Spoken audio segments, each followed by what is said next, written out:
प्रभु यीशु के सामर्थ्य नाम में आप सबको जय मसीह की। Praise the Lord. आइए आज के सुंदर दिन के लिए हम पिता का धन्यवाद करते हुए अपना ध्यान प्रभु के वचन पर लगाएं।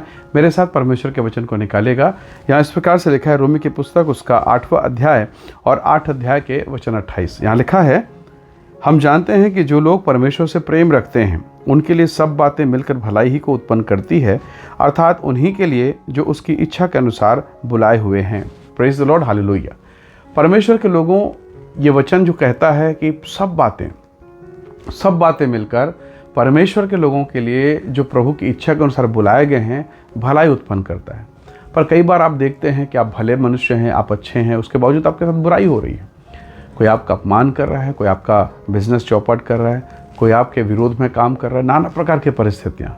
और कई बार हम परमेश्वर के भवन में होते हैं, हमारा जीवन बहुत अच्छा है, हमारी प्रेयर लाइफ भी बहुत अच्छी है, हमारे जीवन में तमाम आज्ञाएं हैं, और इसके बावजूद हम कई प्रकार की पीड़ा से, परेशानी से, डिप्रेशन से चलते हैं।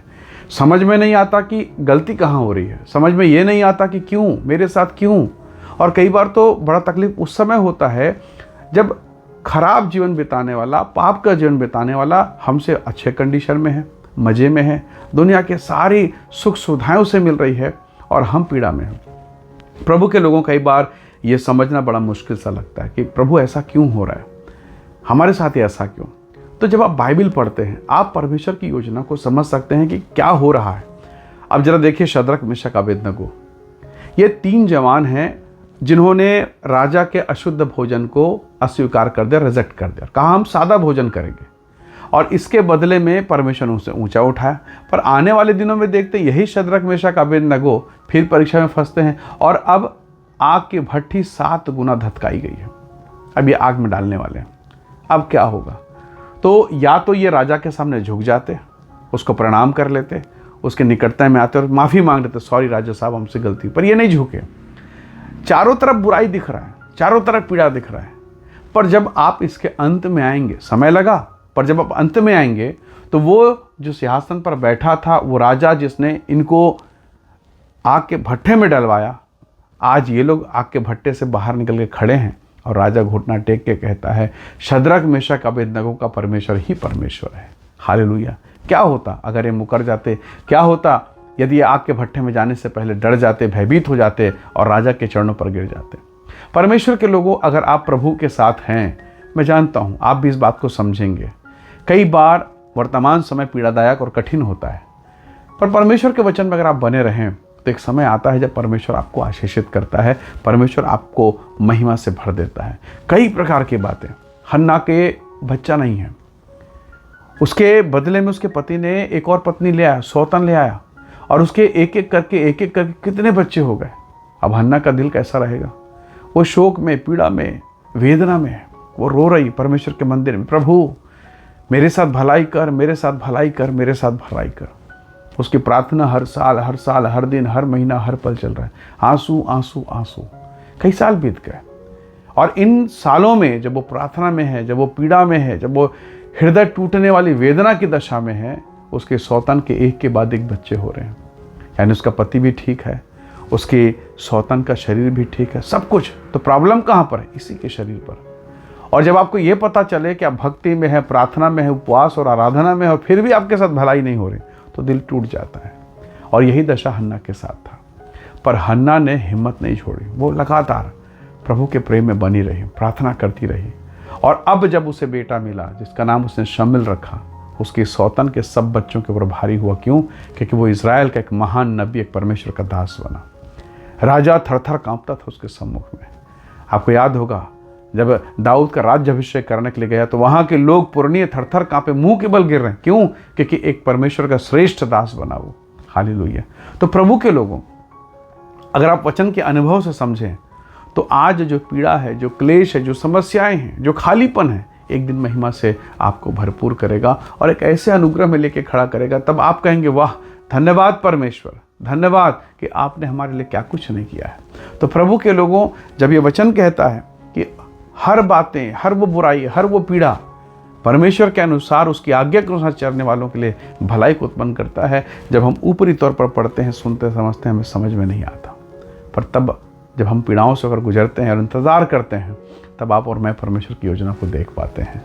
तब परमेश्वर मेरे और आपके जीवन में एक महान योजना को प्रकट करता है, और वो सीमा से परे है, वो लिमिटलेस है, उसे सीमित नहीं किया जा सकता। उस महिमा को समझ पाना मेरे और आपके बस की बात नहीं है। परमेश्वर ही है जो प्लान करता है। जरा सोचिए, जब यीशु मसीह के चेले प्रेरित, अभी भविष्यवक्ता, जो वहाँ पर जो 12 प्रेरित हैं, जब उन लोगों ने देखा कि उनका अगवा अर्थात यीशु मसीह को पकड़वा दिया गया, कभी नहीं सोचे थे कि यीशु मसीह पकड़वाया जाएगा, उसको लोग पकड़ेंगे, उसको लोग मारेंगे, कोड़े लगाएंगे और उसे क्रूस पर टांग के मार देंगे। कभी नहीं सोचा था। यीशु मसीह ने कई बार समझाया, पर चेले मानने को तैयार नहीं थे। और अब उनकी आंखों के सामने उनका उद्धारकर्ता, प्रभु, गुरु, स्वामी क्रूस पर चढ़ा के मार डाला गया। आप देखिए, चेले तितर बितर हो गए, सब छिन्न भिन्न, कोई माउस की तरफ, कोई कहीं और जा रहा है, कोई मछली पकड़ने जा रहा है। सब कुछ, वो 3.5 साल का जितना प्रैक्टिकल नॉलेज था सब खत्म हो गया। पर अब पुनरुत्थान के दिन, यानी रविवार की सुबह सुबह जब धमाका हुआ, यीशु मसीह जी उठे, तो वो जो पीड़ा, वो जो तकलीफ, वो जो वेदना थी, सारे शिष्य भूल गए और अब मुंह खोलकर साहस के साथ कहने लगे कि जिस यीशु को तुमने क्रूस पर चढ़ाया वही उद्धार करता मसीह है। तो प्रभु के लोगों, आज आप पीड़ा में होंगे, पर एक दिन प्रभु दया को, अनुग्रह को प्रकट करेगा और आप महिमा करेंगे। अय्यूब के साथ जब फोड़े फफोड़े हुए तो सारे दोस्त उसके दुश्मन बन के उसको कह रहे, तू ही पापी, तू ही पापी, तू ही पापी, कोसे जा रहे थे। और जब अय्यूब का भाग दुगना हुआ तो मांगने के लिए लाइन में वही लगे थे। हालेलुया। सोचिए सही, जक्कई को उस पूरे मोहल्ले में वो फेमस था, वो पापी है, वो अधर्मी है, वो लुटेरा है। पर जब यही जक्कई कहता, प्रभु जी आपके आने से मेरी ज़िंदगी बदल गई और आपके आ जाने से मुझे मालूम हो गया मैं पापी हूँ, जो कुछ अन्याय करके मैंने लिया उसका 4 गुना लौटा देता हूँ। तो जब वो बाहर पैसा फेंक रहा है, लौटा रहा है, तो कौन लोग ले रहे हैं?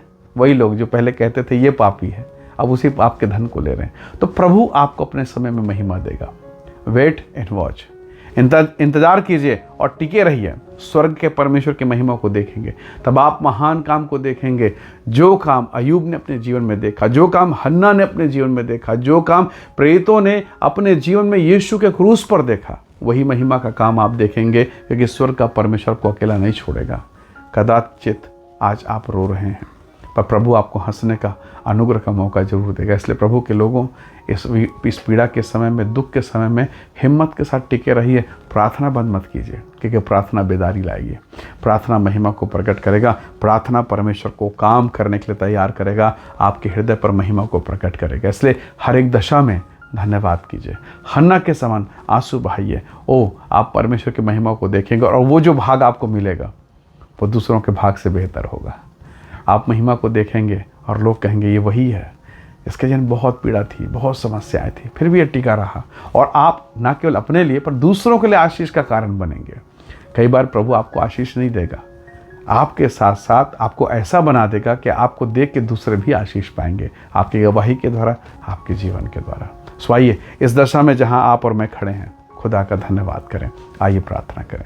प्रेमी अनुग्रहकारी स्वर्ग के पिता, मेरे प्रिय लोगों को मैं आपके हाथों में सौंपता हूँ। इन्हें ब्लेस कर आशीष दे, अनुग्रह से भरें और इनके जीवन पर अपनी कृपा को प्रकट कीजिए। प्रभु जी, हर एक पीड़ा, परेशानी, निंदा, बदनामी प्रभु यीशु के नाम से दूर हो। इन्हें आशीष दें और अपनी महिमा से भर। प्रभु, ये जो शोक और पीड़ा है वो यीशु के नाम से टलने पाए। इनके घर में, इनके परिवार में, इनके परिवार के लोगों की जिन जो समस्याएं हैं वो यीशु के नाम से दूर हो और तेरी शांति, तेरी कृपा सदैव इनके जीवन पर बनी रहे। पिता धन्यवाद सारी आशीष के लिए यीशु मसीह के सामर्थी नाम से मांगते हैं। आमीन, आमीन। प्रभु आप सबको बहुत ऐसे आशीष दे। Praise the Lord. जय मसीह।